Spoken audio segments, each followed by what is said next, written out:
The SABC has now concluded its retrenchment process after months of uncertainty as well as protests. This will see 621 employees lose their jobs come tomorrow. From this number, 346 employees opted for voluntary severance packages, while 275 positions became redundant. In a statement, the public broadcaster said that the retrenchment process has been tough since it was announced 9 months ago. However, the SABC maintains that it was indeed necessary to ensure its long-term financial sustainability. Trade unions previously opposed the SABC retrenchment process and called for further consultations.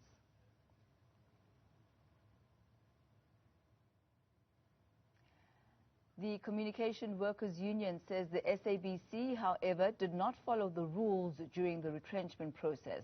This comes after the public broadcaster announced it has concluded its Section 189 procedures, which will see 621 people leaving the entity tomorrow. There have been several months of protests as well as uncertainty over the job losses at the cash-strapped parastatal. For more on this, I'm joined now on the line by Mr. Aubrey Tshabalala, the General Secretary of the Communication Workers Union. Mr. Tshabalala, a very good afternoon to you, and thank you so much for joining us. Before we go into our conversation, perhaps let's recap on the statement that the SABC issued in this regard. It says that the SABC has now concluded its Section 189 process and will follow the transition into the new fit-for-purpose structure effective the 1st of April. The SABC says the reduction of employee costs is central to the SABC's turnaround plan as well as its long-term sustainability. The Section 189 process began with the issuing of notices in June of 2020 and after an intensive 9-month period will conclude on the 31st of March 2021. This is an excerpt taken from the SABC. They are currently not giving any interviews, but this is the statement that they have issued. Now, joining us for this conversation from the Communication Workers Union, Mr. Tshabalala, your response to the outcome that is now the fate of over 620 employees.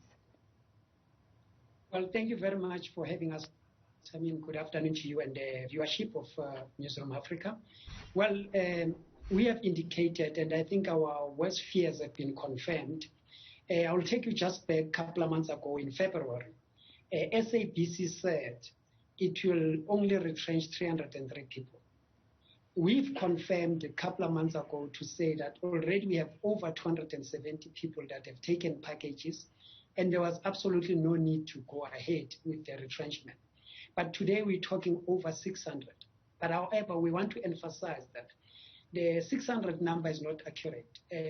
Our view is that it's double the number, and the SABC has not been honest and transparent in the process, in a sense that till this point in moment, it has not given us a list of the people that have been affected with their departments.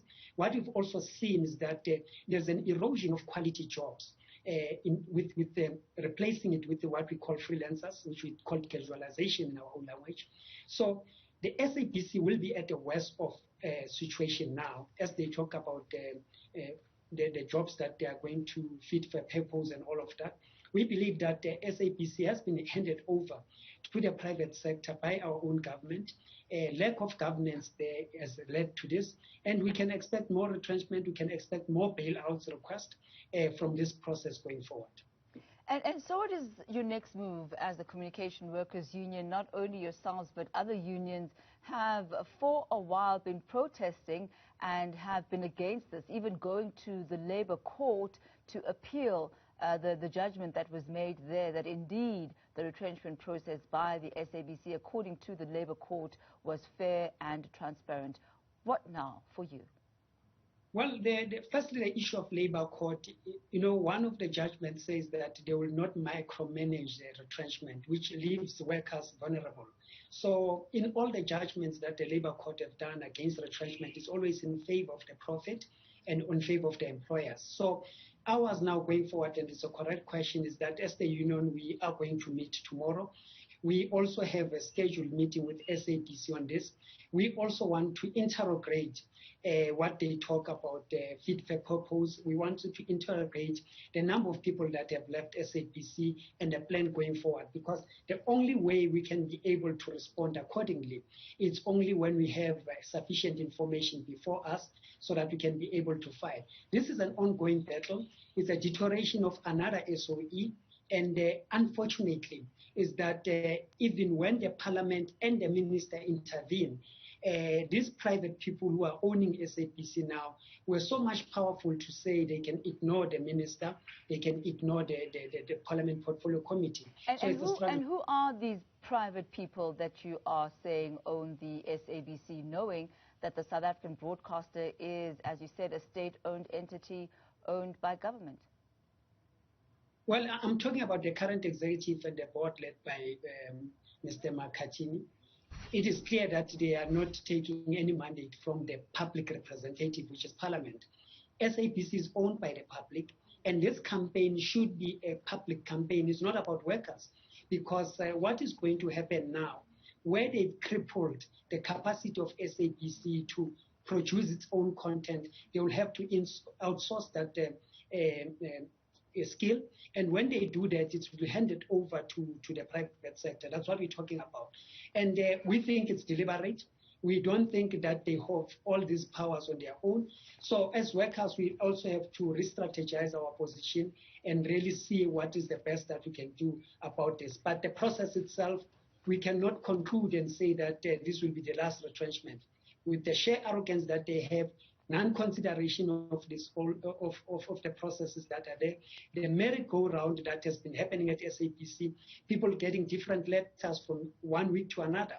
Sometimes you are retrenched, the following day you are not retrenched, you are in redundancy, the other day you are back into employment, and the other day you are retrenched. So people have been put into some merry-go-round emotional state. So it was a very unfortunate and unprecedented situation.